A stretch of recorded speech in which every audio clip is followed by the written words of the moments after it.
Existem algumas histórias que parecem ter saído direto de um filme. Histórias de superação que são tão improváveis, tão cheias de drama, que é difícil até de imaginar. Mas poucas, se é que alguma, se comparam à jornada de um homem que nasceu na pobreza, conquistou o mundo com uma bola nos pés e depois voltou para casa para lutar por sua nação devastada. Essa é a história de George Weah.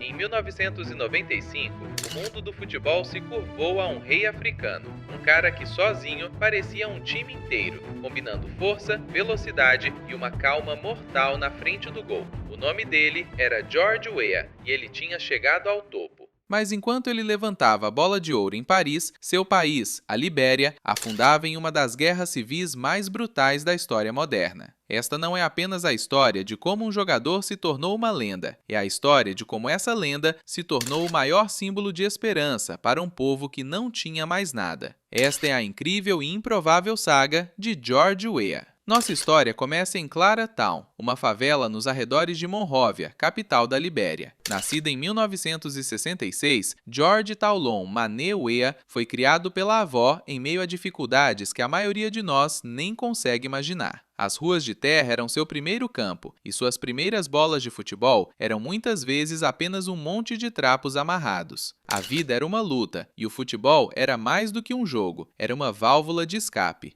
E o talento dele era inegável. Alto, forte e incrivelmente rápido, ele rapidamente se tornou uma estrela nos times locais, como Mighty Baroli e o Invincible Eleven. Sua reputação começou a atravessar fronteiras. Uma temporada em Camarões, no Tonnerre Yaoundé, foi o suficiente para que um nome visionário do futebol europeu notasse aquele diamante bruto. Esse homem era Arsène Wenger. Em 1988, Wenger, então técnico do Mônaco, apostou tudo no jovem liberiano de 22 anos, levando-o para a França. A mudança foi um choque cultural gigantesco. Wenger se tornou muito mais do que um técnico, foi uma figura paterna. Weah nunca esqueceu esse apoio. Anos depois, ao receber o maior prêmio de sua carreira, ele fez questão de dedicar a conquista a Wenger, o homem que viu seu potencial quando ninguém mais via. No Mônaco, Weah explodiu. Ele venceu a Copa da França e levou o time à final da Taça dos Clubes Vencedores de Taças. Sua transferência para o Paris Saint-Germain em 1992 o transformou em uma estrela global. Lá, ele foi campeão francês e artilheiro da Liga dos Campeões, criando momentos de pura magia, incluindo um gol impressionante contra o Bayern de Munique, que deixou o mundo de queixo caído.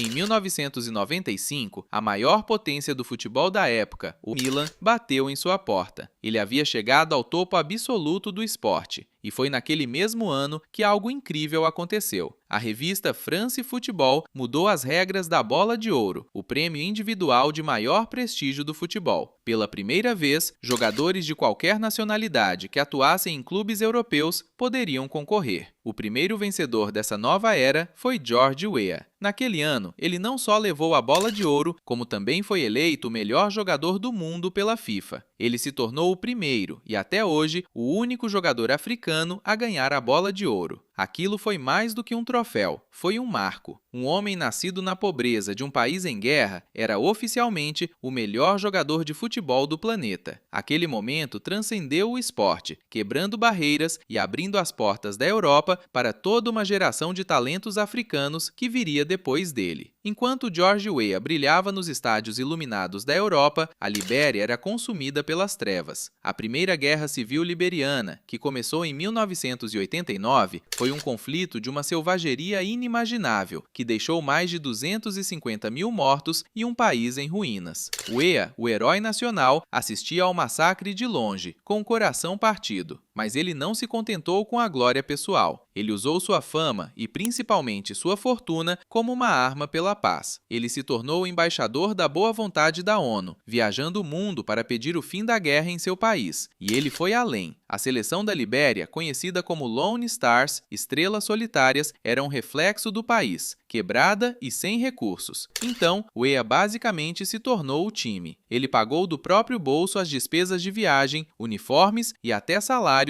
para que a Libéria pudesse disputar a Copa Africana de Nações em 1996. Ele era o capitão, o técnico e o patrocinador. Era um homem carregando o sonho de uma nação inteira nas costas. A Libéria nunca conseguiu chegar chegar a uma Copa do Mundo, mas a imagem de Weah liderando seus compatriotas em campo, enquanto seu país sangrava, se tornou um símbolo eterno de resiliência. Depois de pendurar as chuteiras em 2003, no mesmo ano em que a Guerra Civil finalmente terminou, Weah poderia ter escolhido uma vida tranquila de luxo, mas ele não conseguia ignorar as cicatrizes em seu povo. Ele sentiu que sua luta mais importante ainda estava por vir e tomou uma decisão que chocou o mundo. Entrou para a política. Em 2005, concorreu à presidência. Era o favorito do povo, mas seus oponentes o atacaram por sua falta de experiência e educação formal, e ele perdeu a eleição. Mas para George Weah, foi apenas mais um adversário a ser batido. Em vez de desistir, ele foi estudar, voltou para a escola, concluiu o ensino médio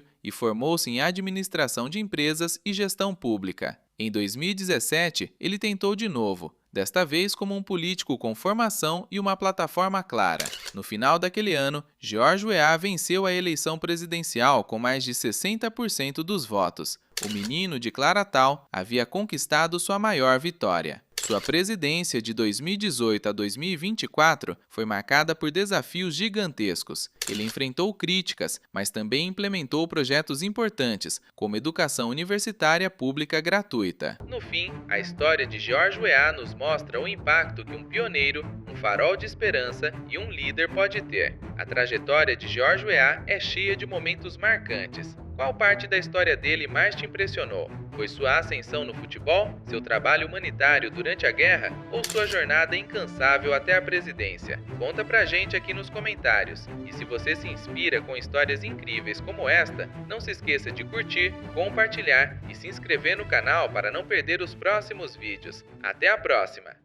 Salve galera, se você assim como eu gosta de conteúdo de vídeo de jogadores lendários, deixa o like, se inscreve aqui no canal, comenta aqui embaixo também para eu saber se vocês estão gostando do conteúdo.